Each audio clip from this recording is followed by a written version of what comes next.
Everyone, this is me Sadia here. मैं आपके लिए लेकर आई हूँ एक और रीडिंग जो कि होगी उन लोगों के लिए जो राइट नाउ नो कॉन्टैक्ट की सिचुएशन में है अपने स्पेसिफिक समवन के साथ और जानना चाह रहे हैं कि क्या आपका पर्सन आपके साथ पैचअप करना चाहता है, हाँ या ना। तो ये रीडिंग देख सकते हो।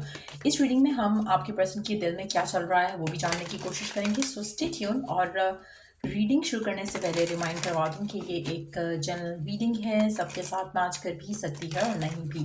तो जो बातें जो मैसेजेस मैच करते हैं उन मैसेजेस को पिक करो और बाकी सब कुछ छोड़ दो। अगर आप पर्सनल रीडिंग्स चाहते हो पेपॉल से या इजी पैसेज पेमेंट कर सकते हो। सिर्फ तभी रीच आउट करो ताकि आपका भी टाइम वेस्ट नहीं हो और मेरा भी।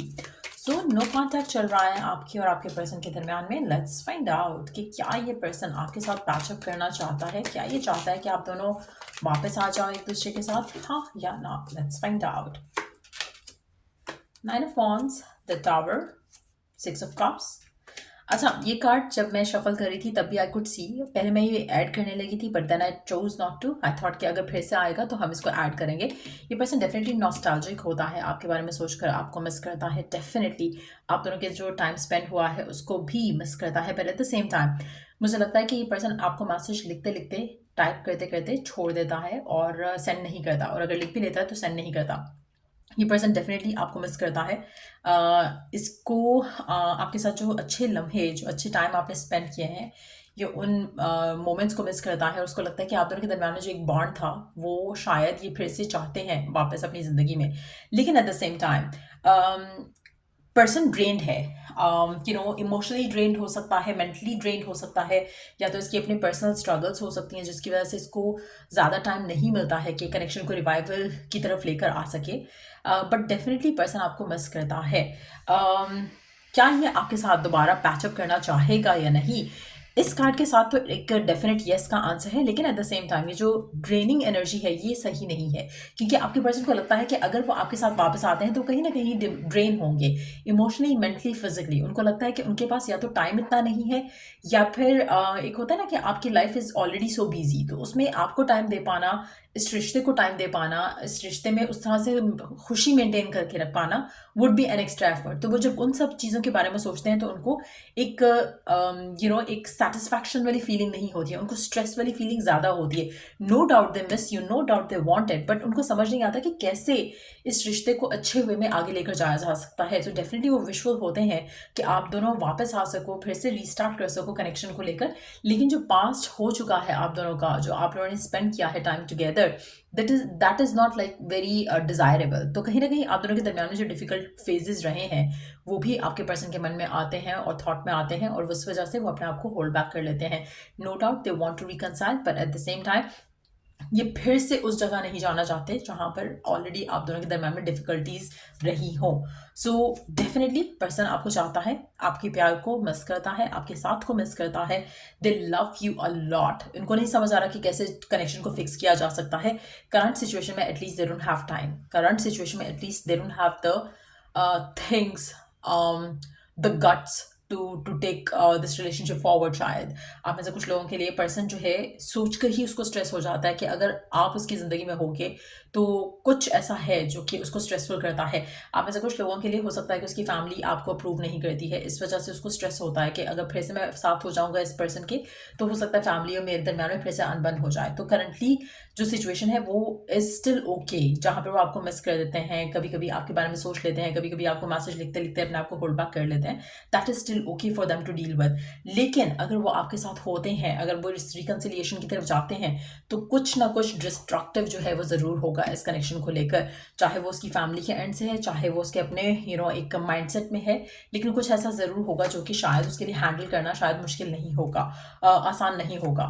तो मुझे लगता है कि डेफिनेटली आपके पर्सन पैचअप करना चाहते हैं, फॉर श्योर करना चाहते हैं, लेकिन किस तरह से अच्छे वे में हो सकता है जहाँ पर कोई डिफ़िकल्टीज ऐड ना हो, कोई मिसअंडरस्टैंडिंग्स ऐड ना हो, कहीं फैमिली की तरफ से कोई इशू ऐड ना हो, ये सब उनको नहीं समझ आ रहा। लेकिन वो डेफिनेटली आपके साथ वर्क करना चाहेंगे अपने रिश्ते को। आप में से कुछ लोगों के लिए मुझे लगता है कि आपको एफर्मेशंस यूज़ करना चाहिए to make things happen smoothly इस रिलेशनशिप में। कहीं ना कहीं आपके और आपके पर्सन के दरमियान में जो डिफ़िकल्टीज हैं, तो बेसिकली आपको एफर्मेशन यूज़ करना चाहिए ताकि आपका ये जो रिश्ता है इसको आप स्ट्रेंथन अप कर सको।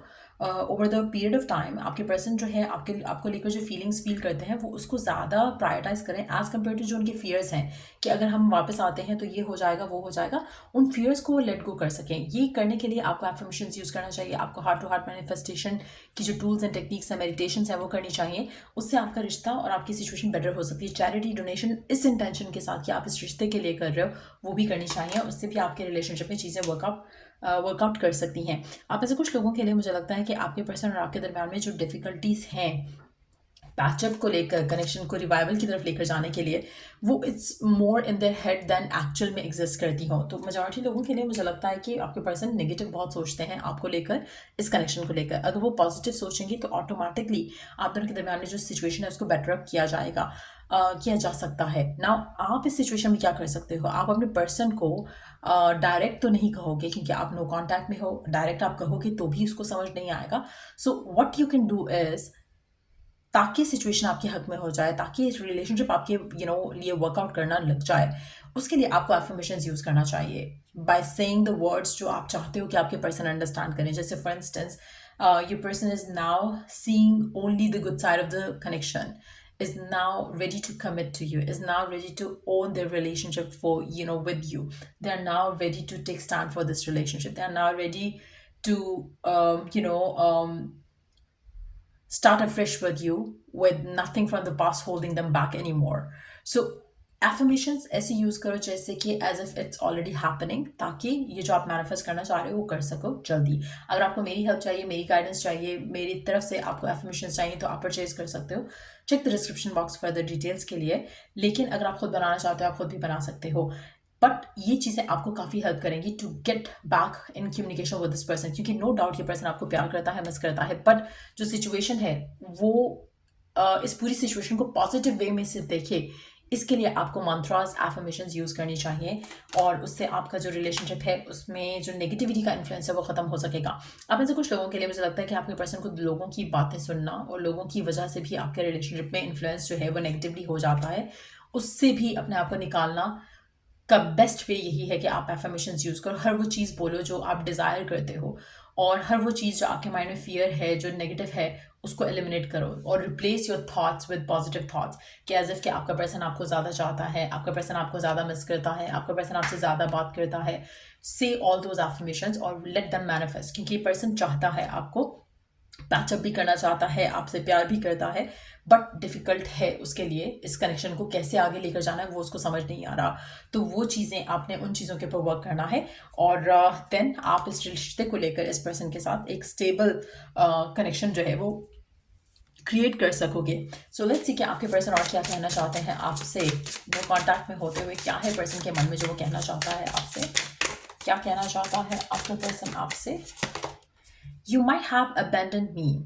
आपके पर्सन को कहीं ना कहीं लगता है कि आपने शायद उसे छोड़ दिया है या आप उसके बारे में उस तरह से सोचते नहीं हो। I am starting to realise the depth of our connection. वो कहीं ना कहीं आपके साथ जो उसका रिलेशनशिप है उसकी डेप्थ को अंडरस्टैंड कर रहा है।